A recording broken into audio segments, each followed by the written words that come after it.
morning, everyone, and welcome to the Second Grade Art Showcase, Celebration of Colors. Here at Echo Horizon, we believe in the value of arts integration. Research and data show that there are 10 top skills that children acquire by working in the arts. Let's see if I can keep the 10 straight. Creativity, confidence, problem solving, perseverance, focus, nonverbal communication, receiving constructive feedback, collaboration, dedication, and accountability. You hear a lot about 21st century skills and a lot about what the workforce in the 21st century will need in order to succeed, and these skills top the list. In the fall in second grade, the children read Around the World in 80 Days. In language arts and in social studies, they did many projects about different countries around the world and different cultures. They even had an Around the World picnic. In the arts program, we did the same sort of thing. We looked at two specific cultures, that of China and that of India.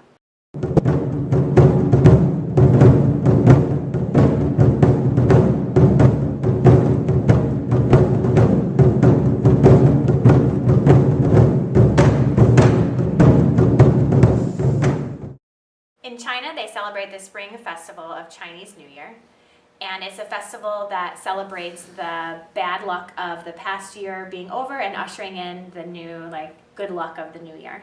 And there are a lot of legends and traditions that go along with this holiday, and we're focusing on the legend of the monster Neon. And Neon is a story that has been told for generations about a monster living in the mountains that would come down on the darkest day of the year and terrorize the villagers. And the villagers would come inside their houses and lock the doors and wait for Neon to leave. And one day, an old man had an idea that all together they could scare away the monster by banging on drums and gongs and lighting fireworks, and it would hopefully scare Neon. Like Kelly mentioned, within the story there are instruments like the gong and the drum that is used. So we took one of the oldest traditional Chinese folk songs called Music for 1,000 Autumns, and we have the second graders for the first time playing the barred instruments in an orchestra setting. So you will see the xylophone and the metallophone, and definitely you'll see the gong and a drum. In India, they celebrate the Spring Festival of Holi, and just like Chinese New Year, it's a festival that celebrates getting rid of the evil spirits and welcoming in the good spirits of the new year. So on the night before Holi, they set a large bonfire to burn the things from the past year and make space for good things of the new year. And there's a lot of legends associated with this holiday, and the one we focused on was the legend of Duhindi, because it's very similar to the Chinese New Year legend of Neon. And this legend is about an ogress who lives in the mountains and would come down and terrorize the villagers just like Neon did, except she was given special powers, and she could not be harmed by men. She could only be harmed by children acting crazy. So on this day, they decided that they would come out and yell and pull pranks and run around the bonfire until they scared the ogress away. So we found a song and music that is actually done on the day of the Holi festival in India. It's called Holi Ray, and they are singing it in traditional Hindi text. And within the song, you'll see them doing movement in a circle, which symbolizes them going around that bonfire, just like they did in the actual legend, and they would do on the actual day before the Holi festival, go around releasing all of that bad into that bonfire to make room for the good in their lives and for the coming season. In art, we looked at artwork that's used in celebrations around the world in many different cultures. And so we started with looking at how dragons are depicted in Chinese culture. And the second graders observed that the dragons were really fierce and a little bit scary. But what we learned was that dragons in Chinese culture represent good luck, strength, and kindness.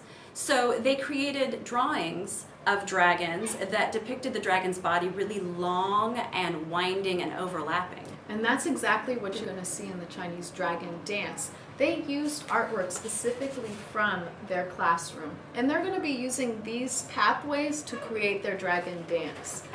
So first they're going to start with these drawings, then they actually become the dragon.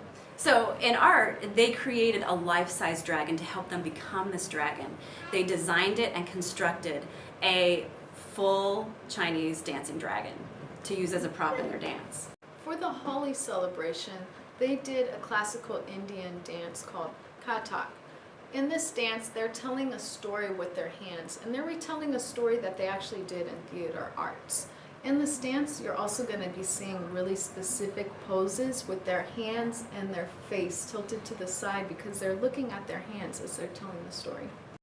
So we took those bold poses and used them to create artwork in art, and inspired by an Indian style of painting called Madhubani painting. It comes from a region in India where this style of painting is passed down from generation to generation, and it's used to depict different life events and celebrations. And it's characterized by these simplified figures in the paintings, and the paintings are just bursting with color, and every little inch of the painting is filled with these geometric and nature-inspired patterns all over the place.